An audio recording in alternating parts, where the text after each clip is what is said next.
hirurogei. Apirila egun 16.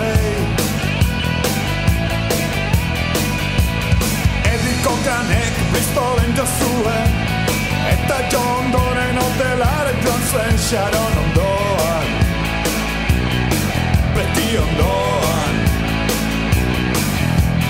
Goizeko 3:00 omen ziren, izerditan blai iratzarri zen, ikaratuta paseioan, korrik hasi zen oio eginez hiltzera noan, hiltzera noan.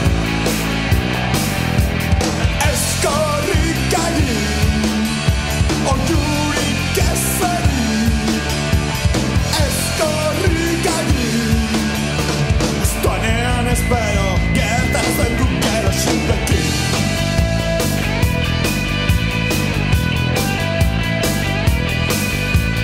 Urrengo goizean berdilaz, haiden pantaldera bietu ziren, gurpila lehentu bat-batean, edik piston koltea duzuen lepo erdian,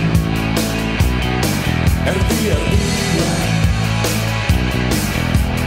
Eskorrik agin, oiurik ezagin, eskorrik agin, ez duanean espero, gertatzen du gero xinpekin.